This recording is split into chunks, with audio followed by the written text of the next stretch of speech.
Hello everyone, আসসালামু আলাইকুম। আশা করছি আপনারা সবাই ভালো আছেন। দেশ ও দেশের বাইরে যে যেখান থেকে আমার আজকের ভিডিওটি দেখছেন, আপনাদের সবাইকে জানাই অনেক অনেক প্রীতি ও শুভেচ্ছা। এই যে শিকড়টা দেখতে পাচ্ছেন, এটা হচ্ছে কাসাভা বা শিমুল আলুর শিকড়। বাংলাদেশে এটাকে শিমুল আলু বলা হয়ে থাকে। এটা সাধারণত আমেরিকা, দক্ষিণ আমেরিকা বা আফ্রিকার বিভিন্ন অঞ্চলে, এখন এশিয়াতেও কিন্তু এটি চাষ করা হয়। তো সেই কাসাভার রেসিপি থাকছে আজ আপনাদের জন্য। তো দেখতেই পাচ্ছেন যেটা কিন্তু বেশ লম্বাটে টাইপের শিকড়। তো এটাকে প্রথমে ছোট ছোট টুকরা করে কেটে নিতে হবে। এরপর গাটাকে কেটে দিয়ে এভাবে এর যে খোসাটা আছে সেটাকে ছাড়িয়ে নিতে হবে। আর এই কাসাভার পুষ্টিগুণ কিন্তু অনেক, এটি অনেক কার্বোহাইড্রেটের উৎস, ভিটামিন সি এবং অন্যান্য অনেক উপাদান রয়েছে এটায়। আর যারা ওজন কমাতে চান তাদের জন্য তো এর কোনো জুড়ি নাই। তো এই তো কাসাভাগুলোকে খুব ভালোভাবে ধুয়ে নিয়ে এভাবে লম্বাটে করে কেটে নেওয়া হয়েছে। আর এখন পর্যাপ্ত পরিমাণে পানি আর লবণ দিয়ে প্রেসার কুকারের ঢাকনাটা দিয়ে আমি একটা হুইসেল দিয়ে নিব। দেখতেই পাচ্ছেন এখানে কিন্তু অনেকটাই হয়েছে, তো এতগুলো তো আমার লাগবে না। তো আমি এটাকে সিদ্ধ করে অর্ধেকটা কিন্তু ফ্রোজেন করে রেখে দিব। তো এই তো আলুগুলো সিদ্ধ হয়ে গেছে, নরম হচ্ছে, একটা দেখিয়ে দিলাম। তো এখন এগুলো থেকে পানি ঝরিয়ে নিব। দেখতেই পাচ্ছেন এগুলো কিন্তু বেশ খানিকটা। তো এদিকে এটাকে সাইডে রেখে দিলাম। আর এখন এদিকে নিয়ে নিচ্ছি পেঁয়াজ আর কাঁচামরিচ। তো পেঁয়াজটাকেও কুচি করে কেটে নিতে হবে এবং কাঁচামরিচটাকেও কুচি করে কেটে নিতে হবে। আপনারা আপনাদের পছন্দ মতো ঝালটা দিয়ে নেবেন। তো এভাবে পেঁয়াজ আর মরিচটাকে কেটে নেওয়ার পরে আমি একটি বাটিতে উঠে সাইডে রেখে দিব। আর ওই যে কাঁচা বাটা বয়েল করে রেখেছিলাম, এখন এগুলোকে ছোট ছোট টুকরা করে কেটে নিব। আর এই টুকরাটা আপনারা আপনাদের পছন্দ মতো ছোট বড় করে নিতে পারেন। তো এই তো কাঁচাপাগুলো কেটে নেই, আর এর সাথে কাঁচাপার কিছু গুণাবলী সম্পর্কে জেনে নেই। কাঁচাপার আসলে অনেক গুণ।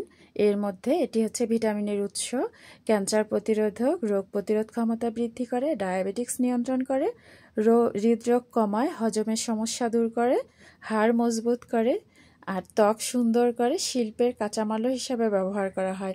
এটা আমি বলছি না, গুগল বলছে।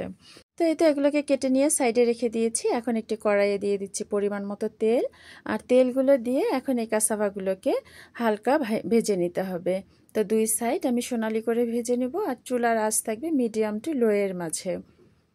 বরাবরের মতো বলছি, আমার আজকের রেসিপিটি যারা ইউটিউব থেকে দেখছেন আপনাদের সবাইকে জানাই অসংখ্য ধন্যবাদ। আর যারা ফেসবুক থেকে দেখছেন আপনাদেরকেও জানাই অসংখ্য ধন্যবাদ। যারা আমার চ্যানেলটিকে সাবস্ক্রাইব করেছেন আপনাদেরকেও জানাই অসংখ্য ধন্যবাদ। আর যারা শুধু ভিডিও দেখেন এখনও চ্যানেলটিকে সাবস্ক্রাইব করেননি, প্লিজ চ্যানেলটিকে সাবস্ক্রাইব করে পাশে থাকে বেলটি অন করে রাখবেন, যাতে করে পরবর্তী ভিডিওর নোটিফিকেশন পেয়ে যান।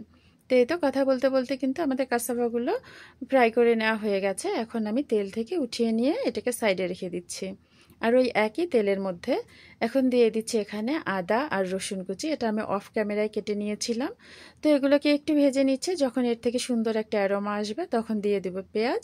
তো পেঁয়াজটা দিয়েও কিছু সময় ভেজে নেব, 2 থেকে 3 মিনিটের মতো বা এর চেয়ে কম। তো ভেজে নেওয়ার পরে এখন দিয়ে দিচ্ছি এখানে আগে থেকে কেটে রাখা ক্যাপসিকাম। আমার ঘরে হলুদ ক্যাপসিকামটা ছিল, তো আমি এটাই দিয়ে দিচ্ছি। আর এটা পুরোপুরি অপশনাল, দিলেও হবে না দিলেও হবে। তো এটা দেওয়ার পরও আরও কিছুটা সময় ভেজে নিব। ভেজে নেওয়ার পর এখন দিয়ে দিচ্ছি এখানে একটা টমেটো পেস্টের প্যাকেট। আমার কাছে এখানে প্যাকেট আছে, তো আমি প্যাকেটটাই দিয়ে নিলাম। আর যদি প্যাকেট না থাকে 1 টেবিল চামচ দিলেই হয়ে যাবে। তো টমেটো পেস্টটা দেওয়ার পরে এটাকে খুব ভালোভাবে মিশিয়ে নিতে হবে। আর দিয়ে দিব এখানে টমেটো সস। আমি আসলে আজকের এই কাসাভাটা পুরোপুরি রেস্টুরেন্টের মতো করেই রান্না করছি। আর এটা আমার রেসিপি না, রেস্টুরেন্টের একটা শেফের রেসিপিতে। তো আমি আসলে জিজ্ঞেস করেছিলাম এটা কিভাবে বানানো হয়। তো ওখানে খেয়েছিলাম, তো ভালো লেগেছিল।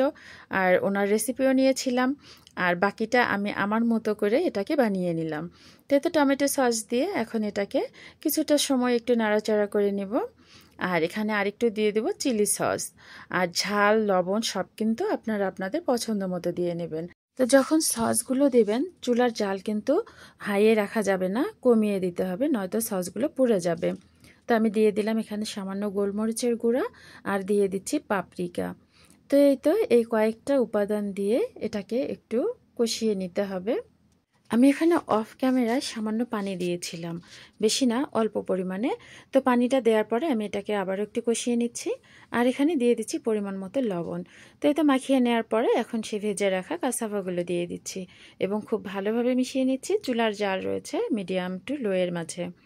তো এই তো খুব ভালোভাবে মিশিয়ে নিতে হবে যেন মশলা বা সসগুলো প্রতিটি কাসাভার গায়ে খুব ভালোভাবে লেগে যায়। আমার ইদানিং কি যে একটা বাজে অভ্যাস হয়ে গেছে, কোথাও গেলে বা নতুন কিছু খেলে মনে হয় এর রেসিপিটা একটু জেনে নেই। তো ওই দিন যখন রেস্টুরেন্টে গেলাম, তো দেখছি ওখানে কাসাভা অ্যারারুট, তো বললাম যে এটা অর্ডার করতে। তো ওটা অর্ডার করা হলো, তো ওরা নিয়ে এলো, দেখলাম অনেক মজা লেগেছিল, ভালো লেগেছিল। তো ভাবলাম আমিও আমার দর্শকদের জন্য এই রেসিপিটা তৈরি করে নেই। তো এতে নামানোর আগে এখানে দিয়ে দিলাম সামান্য লেবুর রস। আর লেবুর রসটা দেওয়াতে কিন্তু এটা পুরোপুরি স্বাদটাই চেঞ্জ। একটু ঝাল, লবণ, টমেটো সসের কারণে একটু মিষ্টি, লেবুর কারণে একটু টক, অসাধারণ। তো এই তো তৈরি হয়ে গেল মশালা কাসাভা। তো এখন একটি পরিবেশন পাত্রে নামিয়ে নিচ্ছি। দেখতেই পাচ্ছেন কতটা লোভনীয় হয়েছে, খেতেও কিন্তু অনেক মজার হয়েছিল। তো এতটা সময় জুড়ে আমার সাথে থাকার জন্য আপনাদের সবাইকে জানাই অনেক অনেক ধন্যবাদ। আজকের রেসিপি যদি ভালো লেগে থাকে তাহলে লাইক, কমেন্ট আর শেয়ার করে পাশে থাকবেন।